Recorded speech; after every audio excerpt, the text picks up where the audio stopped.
Here with us today is Lynne from Water Plus. So Lynne, could you initially just give us an overview of what you're involved in and what you do on a daily basis? Yeah, so I'm a retail business development manager at Water Plus.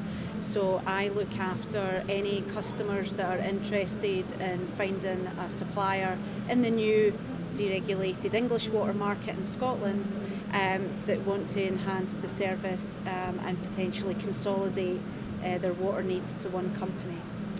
So it's been about 6 months since the opening of the biggest retail market in England. What would you say is the state of play currently? It's been a flurry of activity since the market opened in April. We've seen a number of large key customers looking at strategic tendering, right down to your small corner shops looking for a better price now that they have the choice, or even where they've had a separate water and wastewater supplier, they're looking to consolidate that to one supply. So everything across the range of business types in England. And I think one of the aims of this retail water market opening was to increase competition, and as a result we've seen a lot of new suppliers come in. Do you think that has made a difference at all? Yes, it gives the customer choice.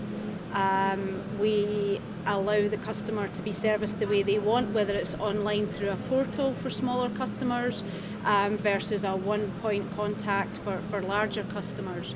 You could put Water Plus up there as a new entrant. We have the backing of previously being United Utilities in Severn-Trent, so we have that pedigree, the knowledge and experience within Water Plus. You mix that with a customer-centric new head office in Stoke-on-Trent. It's really exciting that we get that, putting the customer at the heart, but also understanding how complex this market is. So there's a wide range of new entrants, and I think what the beauty of having experience is helping the customer understand the difference between their wholesaler and their retailer and what it is that the retailer is responsible for, so they can make informed choice. And as much as obviously this is about boosting competition in the market, at the end of the day it's about the customers, as you said. Do you think customers have seen a change, or are they benefiting from this retail market?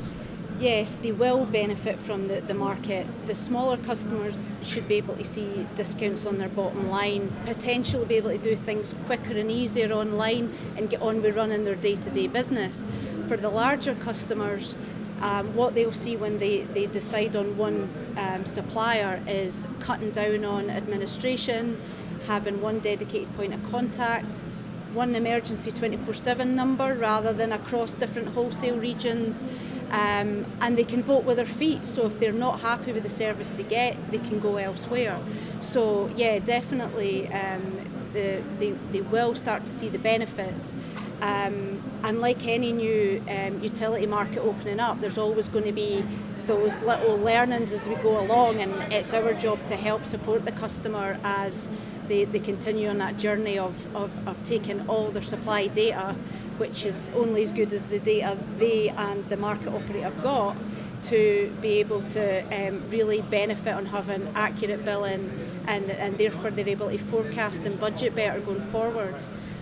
And looking ahead in the 5 to 10 years ahead, what's your advice for those businesses about what's going to happen in the water market? Yeah, I think the next couple of years are really exciting because customers are deciding now who they want to go with. A lot of the larger customers, smaller ones doing basket approaches as well, but they will really decide what they want to do now, and give that chance of, once they've got everything set up and they're able to forecast better, they can start to look where they're inefficient, where can they look to make savings on how much water they're using and consuming, rather than just discounts off the bottom line, so they can save on their environmental needs as well. And then longer term, over the next 5 years, we hope after 2020, another pricing review, potentially margins will open up. And also more innovation in the market, and price for things like automated meter readers coming down, more like your gas and energy prices, and that allows them to really test and target what they're using and how they're using it and how they can use less. And like you said, the market's been open since April, so it's not actually been that long. We have seen a few, maybe more than a few, businesses switch suppliers. But for those who are maybe hesitant or who are unsure, what's your advice or your tips for them? I think, yeah, don't go in naive to think this isn't going to take a bit of work on the customer's behalf. We will absolutely do as much as we can to help, but the data's got to be good, and sometimes it's procurement that put the tender out there, but it's the property department that will know new sites that are being built or being brought into the portfolio or stores that are being closed. So making sure your data is accurate and setting a position and time of what you're going to tender to ensure your pricing and data is as accurate as possible to get the best price, and then making sure that you keep that up to date as you go along. That's the advice I'd give, but just make sure you know exactly what you want from a retailer so that you can look who's offering that, do your research, but just be prepared to spend that time on the tenders, because I think the customers have found it can take up a bit of time you might want to avoid when you're tendering other utilities or spending time on that part of their business. Okay, and just on a lighter note, finally, what do you think of Energy Life Expo so far? I know you haven't been to NR5 events before, but so far here? Yeah, it's a cracking venue to start.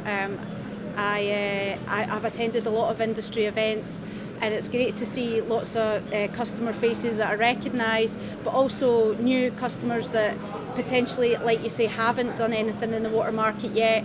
They're proactively coming over and approaching to ask what we're finding in the market, what advice we'd give them. So that's great to be able to meet new people and old contacts that are telling us the experience they've had so far. So your first Energy Live experience, so hopefully you'll have a wonderful one. Thank you to everyone who's been watching us, listening in today, and do keep following us because we'll have a lot more other interviews coming up throughout the day.